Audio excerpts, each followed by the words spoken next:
Assalamu alaikum wa rahmatullahi wa barakatuh.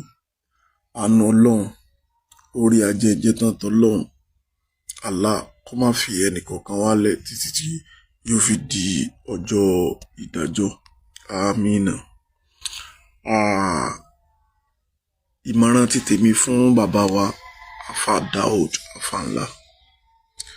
Ó ní pé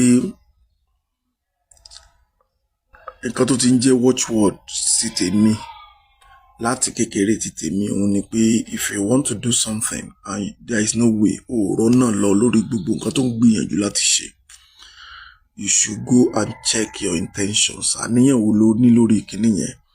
Torí pé Ànábì sallam ó ní innamal a'malu binniyat. Gbogbo àníyàn téèyàn bá fi ṣe nǹkan òun lọ́lọ́run san ẹ́ lẹ́san lórí ẹ̀ o. Àwọn Yorùbá sì máa ń pa òwe kan, wọ́n ní òun ló mọ̀ kì í mọ̀ lóhun nìkan. Tá bá ní ká fi wèrè ilẹ̀ kó sòkú yẹ bó bá ṣe fẹ́, wàláhì ó lè sùn jẹ. Tára ilé yẹn bá sì ń jẹ kòkòrò kinní kan, téèyàn ò bá stop ẹ̀, họ̀rọ̀họ̀rọ̀ rẹ̀ lóru náà tí wàhálà rẹ̀ bá dé kò ní jẹ́ kéèyàn ó sùn. Òun lèyàn ò gbọdọ̀ fi máa dákẹ́ téèyàn bá ń rí àìdá. Àwọn Alfa Daud Alfa ńlá yìí lórúkọ pé ìfẹsẹ̀ ọmọ àfá mi, mo ṣàfẹ́ kó máa rí mi léèyàn rí, mo fẹ́ kó máa rí mi bíbá pọ́dọ̀ rẹ̀ ń wà ń gbogbo gbà. Bàbá Múdírù ní nǹkan kan láǹfààní tẹ́lẹ̀ ṣe fún yín ò tọ́lẹ̀ gbọ́ lẹ́nu tèmi yẹn. Ọlọ́run ló dẹ̀ mọ́ ń sànyàn lẹ́sàn-án tí gbogbo àwọn mọ́ríkàsì lé ní èrèjì mọ́ríkàsì lé ní dábàá padà lẹ́yìn yín tọ́lọ́run bá ti dó tì yín, wàláhì ó ti tán. Ẹ lọ wo bàbá wa Sheikh Ramadan Kituwi Jubril nígbà tí gbogbo wọn kẹ̀yìn sí wọn pẹ̀lú gbogbo fírémù tán parọ́ mọ́ wọn ẹ̀yìn, ó bá bàbá mi jà ní, ó ní bàbá mi jẹun lówó. Ọlọ́run dúró ti bàbá yẹn torí pé intention wọn pure. Kò sí orí tọ́lọ́run ṣe fún Sheikh Adam tọ́lọ́run ti ṣe fún bàbá Kituwi ní ìsìn torí pé àníyàn wọn dáa. Wọ́n dẹ̀ ready láti ṣe òdodo, láti sọ òdodo at any time. Tí ẹ bá tún wá jìnnà jù tẹ́ bá wò pé àgbàlagbà ni bàbá yẹn, ẹ wo bàbá wa Sheikh Sulaiman Farouk Oníkíjìpá. Gbogbo wọ̀nràn tán ṣe lẹ́dkọ́tà yín yẹn, ara Oníkíjìpá ò lè falẹ̀ kì á mọ̀ ti ẹ̀ta kite. Nítorí ẹ̀ wọ́n fi sọ pé kìnìkan ló wà ní kòtò pẹ̀lú ànábì, ànábì Dáúdà ṣe kìnìkan, Oníkíjìpá ó ti wá sọ pé irọ́ kò rí báyìí, òun ló jẹ́ wọ́n sọ bàbá yẹn dọ̀tá. Mo rí kan àwé kan báyìí, wọ́n lára àwọn sọ láti lòun náà tó tóbi báyìí, mo gbàgbé orúkọ ẹ̀ ní o bóyá tó sìn àbí nǹkan. Ó ní ṣó yẹ kó máa bá wa takò ṣe bó rí bó ṣe rí. Ó mì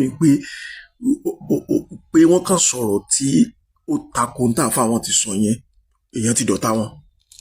Ẹ̀ẹ́dẹ̀ rí nínú ọ̀rọ̀ tí olórí ẹrú yìí náà sọ, ó ní nítorí ó jẹ́ Múdírù sọ̀rọ̀ wọ́n tún wá lo no opinion.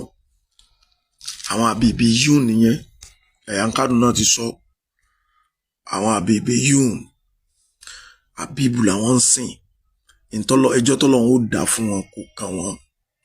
So ká látìgbà tí bàbá yẹn ti ń sọ̀rọ̀, ó sọ̀rọ̀ ẹ̀ha àfá wa Alfa Daud Alfa ńlá ẹ̀wà ń bẹ̀ ẹ̀ sọ̀rọ̀. Ṣé ìyọnú àfá àbíbù lẹ̀ ń wá àbí ìyọnú Ọlọ́run? Wọ́n sọ̀rọ̀ àwọn sàábé ànábì ẹ̀wà ń bẹ̀ ẹ̀ kàn jókòó ẹ̀ sọ̀rọ̀. Ṣé tọ́lọ́run lẹ̀ ń ṣe àbí ti bàbá principal yín? Wọ́n sọ̀rọ̀ ànábì Daud ẹ̀wà ń bẹ̀ ẹ̀ sọ nǹkan kan. Àwọn èèyàn sì ń pè yín bàbá wòlíì, kí lẹ wá ń jẹ́ wòlíì lé lórí? Bàbá kí lẹ ń jẹ́ wòlíì lé lórí? Ìfẹ́ kan kàn mí lábùkù, ìfẹ́ kan ṣe kinní kan, ṣé wọn wá padà wá kàn yín lábùkù nísìn? Àbùkù nísìn kò wá síbi tí òde ó wá délé ó wá dòkò. Òdodo ni ẹ gbá mú. Nígbà àbùkù tó bá fẹ́ fi kàn yín tí ẹ bá ṣe tí yóò bọ́lẹ̀ ní irọ́ ńlá tí wọ́n lọ pamọ́ Sheikh Farouk Oníkíjìpá. Ẹ dákun, kí ni àbọ̀ wọn bẹ wọ́n padà tẹ́ lórí ẹ̀ ní? Àbùkù tí èṣe tí wọn kí ló ṣẹlẹ̀ ó bọ́lẹ̀ kó lára Oníkíjìpá torí kò ń ṣòun ló lọ́rọ̀ yẹn. Bẹ́ẹ̀ lọ́lọ́run ó sì máa sọ sí fẹ́yìn náà tẹ́ ẹ bá dúró tòdodo.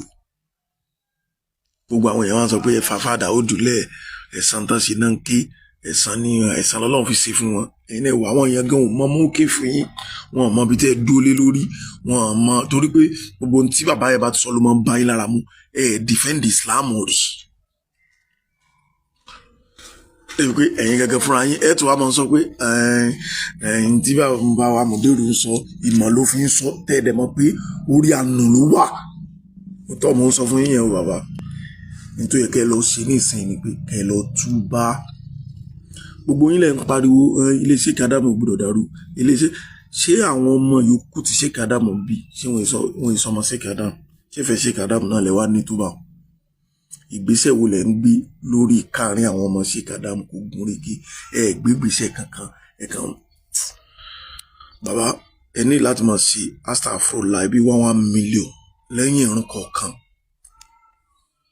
kó tó mo sọ fún yín istighfaru bí 1 million lẹ́yìn ìrun kọ̀ọ̀kan bóyá ọlọ́run lè ṣàforíjì fún yín ọlọ́run ṣe rọrùn fún yín ìmọ̀ràn tèmi fún yín nìyẹn o ẹ padà kó níbi tẹ́ wá yẹn kẹ́ mọ́ tẹ̀ lódodo ibẹ̀ wallahi tallahi kò sí àlùbáríkà kankan tó lè jáde láti bẹ̀ fún yín wallahi uqsimu billah mọ́sálásí mo wà tí mo ti ń bá yín sọ̀rọ̀ kò sí nǹkan kan tẹ́ lè gé níbẹ̀ ní dáadáa láyé kò sí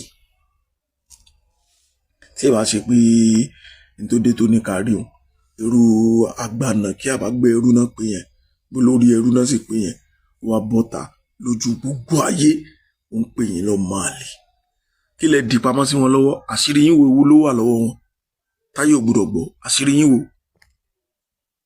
tẹ́yìn bá ṣe lọ́hùn gan-an tó bá ti tọrọ àforíjì lọ́wọ́ ọlọ́run ó foríjì kí lẹ wá ń sá pamọ́ sí wọn lábẹ́ fún bóyá kó má lọ sọ̀rọ̀ yín síta ẹjọ́ sọ síta kí ni ó ṣẹlẹ̀ ẹ padà kó òǹbí tẹ wà yẹn ẹ lọ dúró tọ lọ́hùn tẹ́yìn bá ṣe lọ́hùn gan ànábì Nuha onífàkólé tó staghfiru rabbakum innahu kana ghaffara ẹ bá wọ́ lọ́nà láforíjì ẹ bọ́ lọ́nà láforíjì yurisilis sama aleikum midiroro tá a bá rí gbogbo nǹkan lẹ́yìn tútù bá àfọ àwa bàbá wa oníkìjìpá ẹwà pọ́nlé ẹwù yìí gbogbo àwọn àfáà tó wà níwò àfáà onísùnà ní gbogbo wọn bàbá wa oníkìjìpá lọbẹ wọn yìí sábà bá wọn onísùfì ṣe bàbá wa oníkìjìpá lọbẹ ẹwù àpọ́nlé tán fún kódà wọn lọ dúró lójú ọ̀nà orí highway tó oníkìjìpá ń bọ̀ lọ́kàn wáyé tí mọ́tò rẹ̀ ń bọ̀ báyìí wọ́n fẹsẹ̀ sí mọ́tò wọn débi tán ti fẹ́ ṣe nǹkan àpọ́nlé wo ló wà tó bẹ ọlọ́run ló máa ń ṣe fẹ́ rú ẹ̀ ẹ má retí àpọ́nlé kankan lọ́dọ̀ àwọn ilé ẹ̀ hàn náà ni wọ́n ẹranko ni wọ́n kàn parọ́